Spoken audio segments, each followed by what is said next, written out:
The Surfing Violinist presents Tropical Storm Alberto, Surf Vlog 42. It's like old times, Roger.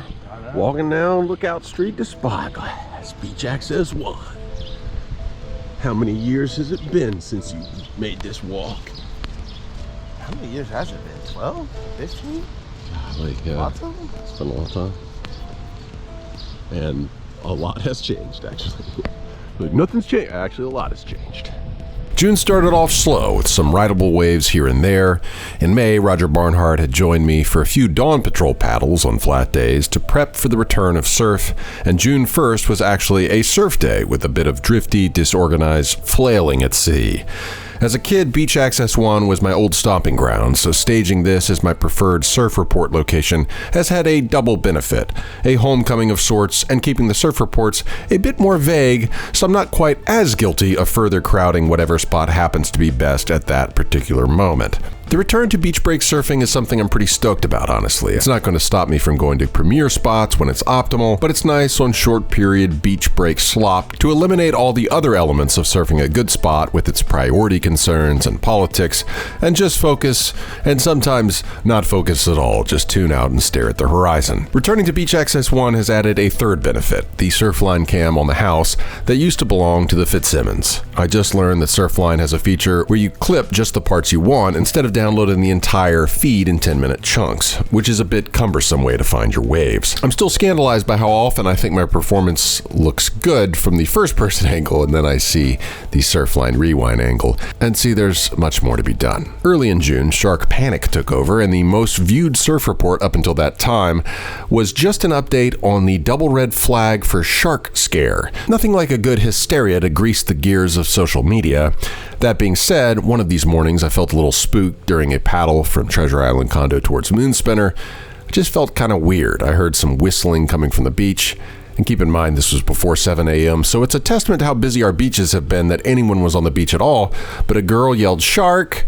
I got out of the water and turned around to see, not a shark, but the biggest stingray I've seen this close to the shore at Spyglass. We started getting a long period tiny wave that was longboardable in some of the most beautiful tones of electric blue water I've seen in a while. Gary from Ohio, who I met last year at the surf shop, came back this year for a vacation and stayed at Seychelles, so we did some impromptu sessions together. Me and Vinny tried our best to milk some of these at City Pier, but they were either very small or very fast. But the main event in June was Tropical Storm Alberto, which formed part of over a week's worth of consecutive rideable surf starting on Father's Day with just the smallest trace swell, coming together on Monday through Thursday with shining moments at most all of the local haunts. On Monday, I reached the beach at City Pier in time to see Joey Stead catch a good one. I settled into a regimen of getting my head stuck in the lip, and got plenty of good views, but the ones that I got that could be called tubes were mostly head dips, pocket rides, or doggy doors. Ryan Ivey was in pristine form, leading the charge. I heard the west side was good, but I was too preoccupied with finding one of those elusive corners that Ryan was so elegantly navigating. The next morning, me and Mike Wynn opted for the outside at City Pier. It wasn't fully breaking, but it felt good catching my first second sandbar wave in quite a while. And if you listen, you can hear what is probably my terrible ding repair job making some music there. Mike sliced his foot on one of his ride attempts and decided to take a break rather than dangle shark bait on the second sandbar. Meanwhile, Tate was on the inside pioneering the expedition to find rideable open face. Let me tell you, small as the face size looks, these little runners were doing their best Skeleton Bay impersonation. I made it to my feet one time, I think, just faceplant after faceplant to oblivion. Tuesday turned on at County, and Glen Thaxton was on the scene to begin his tour documenting some of the most perfect waves, setups, and performances of the swell with Warren, Rob, Kyle, Pat, Brandon, Tate, and many others finding tubes, views, and turns. Tuesday afternoon, I went to the park and was frustrated by the long period's tendency to stack up into double-ups and closeouts. I opted for an outside session and once again was surprised that even when it isn't fully pitching, it still delivers the speed. But in spite of my best efforts, I could not connect one of these to the inside. I saw Bo Bradbury find a wave that didn't close out near the rocks, while I tried to hit a closeout section and knock the GoPro off the the nose. The floater makes it easy to find in the whitewater, thankfully. The next morning, a Wednesday, I started at the state park and was finding a couple rights that would bowl off of a little chip shot mid-break crumble. They were pretty fun, but John was on the beach and snagged some pics of a traveling surfer who found the real goods. I was a bit too far east and the water was just a little too deep to offer tubes of that openness. Every time I tried, I got stuck. And again, at County Pier, Glen Thaxton was there documenting the best and brightest, reveling in the magic coming together at just the right cocktail of tide, wind, and swell. For me, Wednesday evening was the moment it all came together and I finally found what I was looking for, and I have the next generation of Groms to thank for it. The park wasn't as packed as I would have expected. Jason Tuno was getting great pics of the crew, conditions were clean, and the vibes good. But I was honestly not in the best of moods, frustrated with my performance and seeing all these pics of perfect tubes and long lines when I was kind of in a rut of not really finding the waves I was looking for. So I'm sitting a little further out when here comes Lachlan Sweeney, the full skim, skate, and surf Grom package, and he's hooting all the way from the outside, Huntington hopping this shortboard, which he'll later show me as a single fin, and I just don't think he's going to make it, so I start turning to paddle for the wave he's on, and the kid bounce pumps right past me and connects it. Now let me tell you, I'm getting really annoyed about this point. This little Grom is just too excited, probably not even 15 minutes passes, and here he comes again, and this time I see that the wave has way more juice, and instead of Huntington hopping, he's S-turning all the way through. Full connection. Until this point, since the dredge at the state park, I have only personally witnessed Chuck Prothrow do this on a long board. I haven't seen anyone else do it. I haven't done it myself. So Lachlan had done it twice in a row in less than 20 minutes. So when he paddled past me the next time I went with him, everyone was saying he's light, you won't be able to do it, it's just because he's a featherweight Grom. I tried once, I didn't come close, and then a real lineup formed with Justin Buxton, War Dog, Tree, Mr. and Mrs. Surfs, Josh McIntyre, and a few others.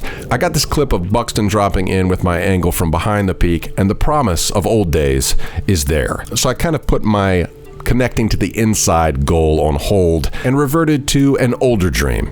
So if you're not familiar, my dream is to catch the outside at the state park when it looks like this. This picture by Alex Danton during the Hurricane Laura swell back in 2020. I choked that day and I want to have another shot.